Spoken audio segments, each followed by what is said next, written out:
Romanos 8. Nenhuma condenação, o poder do Espírito. Agora, pois, já nenhuma condenação há para os que estão em Cristo Jesus, porque a lei do Espírito da vida em Cristo Jesus te livrou da lei do pecado e da morte, porquanto o que fora impossível à lei, no que estava enferma pela carne, isso fez Deus enviando o seu próprio Filho em semelhança de carne pecaminosa, e no tocante ao pecado com efeito, condenou Deus na carne o pecado, a fim de que o preceito da lei se cumprisse em nós, que não andamos segundo a carne, mas segundo o Espírito, porque os que se inclinam para a carne cogitam das coisas da carne, mas os que se inclinam para o Espírito, das coisas do Espírito, porque o pendor da carne dá para a morte, mas o do Espírito para a vida e paz. Por isso, o pendor da carne é inimizade contra Deus, pois não está sujeito à lei de Deus, nem mesmo pode estar, porquanto os que estão na carne não podem agradar a Deus. Vós, porém, não estáis na carne, mas no Espírito, se de fato o Espírito de Deus habita em vós. E se alguém não tem o Espírito de Cristo, esse tal não é dele. Se, porém, Cristo está em vós, o corpo, na verdade, está morto por causa do pecado, mas o Espírito é vida por causa da justiça. Se habita em vós o Espírito daquele que ressuscitou a Jesus dentre os mortos, esse mesmo que ressuscitou a Cristo Jesus dentre os mortos, vivificará também o vosso corpo mortal por meio do seu Espírito que em vós habita. Filhos e herdeiros. Assim, pois, irmãos, somos devedores, não à carne, como se constrangidos a viver segundo a carne, porque se viverdes segundo a carne, caminhais para a morte, mas se pelo Espírito mortificardes os feitos do corpo, certamente vivereis, pois todos os que são guiados pelo Espírito de Deus são filhos de Deus, porque não recebeste o espírito da escravidão para viverdes outra vez atemorizados, mas recebestes o espírito de adoção, baseados no qual clamamos: Abba, Pai. O próprio Espírito testifica com o nosso espírito que somos filhos de Deus.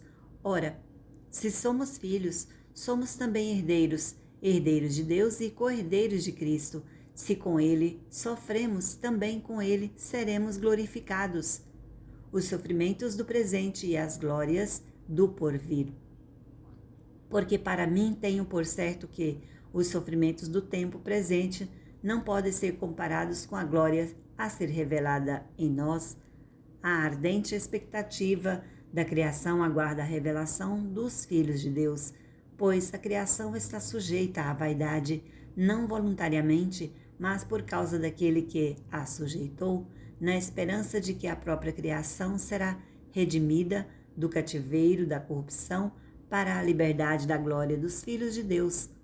Porque sabemos que toda a criação, a um só tempo, geme e suporta angústia até agora, e não somente ela, mas também nós, que temos as primícias do Espírito, igualmente gememos em nosso íntimo, aguardando a doação de filhos e a redenção do nosso corpo, porque na esperança fomos salvos. Ora, a esperança que se vê não é esperança, mas o que alguém vê, como o espera. Mas, se esperamos o que não vemos, com paciência o aguardamos. A intercessão do Espírito. Também o Espírito semelhantemente nos assiste em nossa fraqueza, porque não sabemos orar como convém, mas o Espírito mesmo intercede por nós sobremaneira, com gemidos inexprimíveis. E aquele que sonda os corações sabe que é a mente do Espírito, porque segundo a vontade de Deus é que ele intercede pelos santos.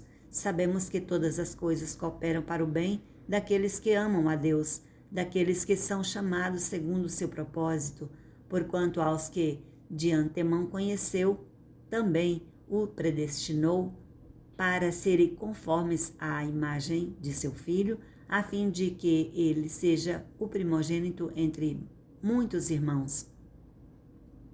E aos que predestinou, a esses também chamou, e aos que chamou, a esses também justificou, e aos que justificou, a esses também glorificou. As provas e a certeza do amor de Deus. Que diremos, pois, à vista dessas coisas? Se Deus é por nós, quem será contra nós? Aquele que não poupou a seu próprio filho, antes por todos nós o entregou, porventura não nos dará graciosamente com ele todas as coisas? Quem intentará acusação contra os eleitos de Deus? É Deus quem os justifica. Quem os condenará? É Cristo quem morreu, ou antes, quem ressuscitou, o qual está à direita de Deus e também intercede por nós. Quem nos separará do amor de Cristo? Será a tribulação, ou angústia, ou perseguição, ou a fome, ou a nudez, ou perigo, ou a espada? Como está escrito, por amor de ti, somos entregues à morte o dia todo, fomos considerados como ovelhas para o matadouro. Em todas estas coisas, porém, somos mais que vencedores por meio daquele que nos amou. Porque eu estou bem certo de que nem a morte, nem a vida, nem os anjos, nem os principados, nem as coisas do presente, nem do porvir, nem dos poderes, nem a altura, nem a profundidade, nem qualquer outra criatura poderá separar-nos do amor de Deus, que está em Cristo Jesus, nosso Senhor.